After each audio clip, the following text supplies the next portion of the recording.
Sur quelle musique on s'ambiance entre amis pour danser l'espoir? Beyoncé, non? Ouais, obligé. Évidemment. I'm a single lady. I'm a single lady. I'm a single lady. I'm a single lady.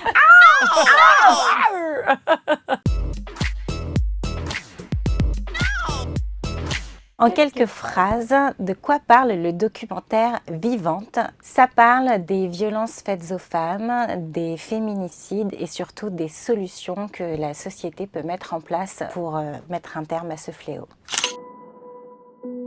Tous ces visages derrière moi, c'est 1 an de féminicide en France. Interdiction d'écouter de la musique, de danser, de regarder des films, de vivre, quoi. Qui sont Sarah Baruch? Et Mamouze, je suis une femme, j'ai 43 ans, j'ai une petite fille, j'ai vécu des violences pendant longtemps et c'est comme tout dans la vie, je crois que c'est pas tellement ce qui nous arrive qui compte, c'est ce qu'on en fait. Et Mamouze, une influenceuse du rire, une militante de l'humour, mais je suis aussi une femme engagée et c'est pour ça que je suis auprès de Sarah. On est amis déjà à la base.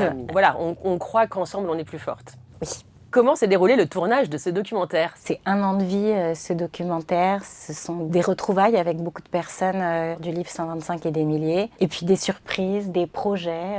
C'est un film qui nous a épuisés, mais qui nous a donné la niaque, comme on espère qu'il donnera la niaque à tous ceux qui le verront. Vous nous parlez de votre podcast Restez vivante. J'ai produit ce podcast avec Sarah. Et ce podcast, c'est les idées reçues face aux violences faites aux femmes. Parfois, on croit que c'est au bout de moult coups qu'une femme va mourir. Mais non, 60% des cas, c'est le premier coup qui va tuer la femme. Souvent, c'est beaucoup de violences psychologiques et on ne sait pas comment réagir à ça. Et c'est toutes ces idées reçues et toutes ces solutions pour rester vivante. Voilà. Et c'est ça que j'ai aimé faire avec toi. C'est quoi la pandémie de l'ombre? Dans le monde, c'est 1 femme sur 3 qui subit des violences dues au fait d'être femme. On se demande pourquoi en fait on n'en parle pas plus. Parce qu'on parle de maladies qui font beaucoup moins de morts. Donc c'est pour ça que l'ONU a décrété que les violences faites aux femmes étaient une pandémie de l'ombre.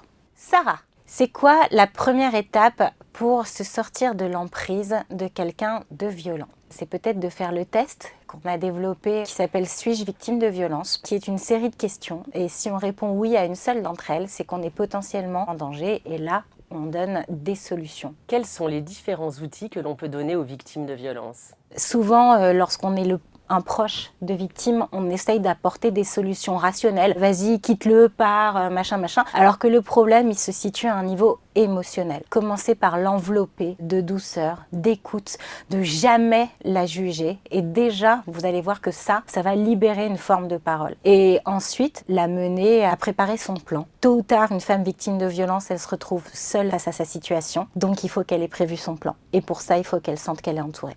Elle signifie quoi cette chanson? You've got a friend. Dans le film, je la chantais avec mon père parce que c'était une chanson qu'on chantait tous les deux quand j'étais adolescente. Et ce qu'il raconte, c'est que pendant 10 ans, moi qui chantais, dansais, jouais du piano, etc., j'ai tout arrêté. Et je le voyais même plus lui. Donc on chante ça ensemble pour dire que ça recommence encore mieux. You just